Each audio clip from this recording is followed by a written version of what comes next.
Hello friends, మనం మహాభారతం అనుశాసనిక పర్వంలో భాగంగా మునిజనులు చేసే పనుల గురించి తెలుసుకుందాం.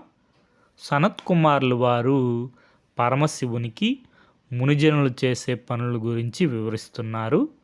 మునివృత్తి స్వీకరించిన వారు అడవులలోనూ కొండ గుహలలోనూ నివసించాలి. ఇంద్రియ నిగ్రహంను పాటించాలి. విషయవాంఛలను విడిచిపెట్టాలి. అప్పుడు అతడు యోగి అవుతాడు. గురువుగారి బోధలను పాటిస్తాడు. ఆహారాన్ని తగ్గిస్తాడు. తదనుగుణంగా మలమూత్ర విసర్జనం కూడా తగ్గిపోతుంది. క్రమక్రమంగా ఆహారం తీసుకోవడం మానేస్తాడు. మనస్సు నిశ్చలంగా ఉంటుంది. అప్పుడు పరమాత్మ సాక్షాత్కారం అవుతుంది.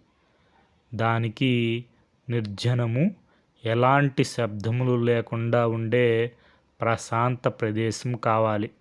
అప్పుడే యోగి తమము, అస్తమము, జ్ఞానము, అజ్ఞానము ఈ ద్వంద్వములు లేని స్థితిని పొందుతాడు. అదే అద్వైత స్థితి. యోగులు ఈ అద్వైత స్థితిని పొంది తమ తమ దుఃఖముల నుండి విముక్తి పొందుతారు. జరా మరణములు లేని స్థితిని పొందుతారు. వారికి అనిమాది అష్టసిద్ధులు సిద్ధిస్తాయి. అటువంటి యోగులు యక్షులు, గంధర్వులు, సిద్ధులు, సాధ్యులు మొదలగు భూతకోటిని మించిపోతారు. స్వేచ్ఛాజీవులుగా ఉంటారు.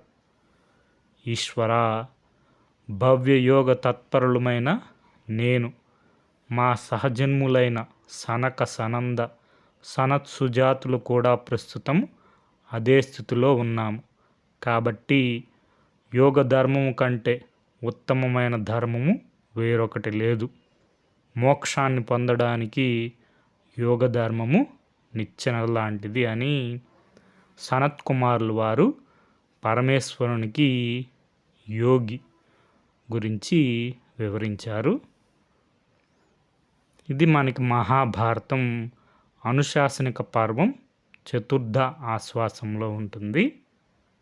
మూలం మహాభారతం. తెలుగు అనుసరణ కవిత్రయం పాదరేణువు మొదలి వెంకట సుబ్రహ్మణ్యం గారు. Okay friends, thank you for watching.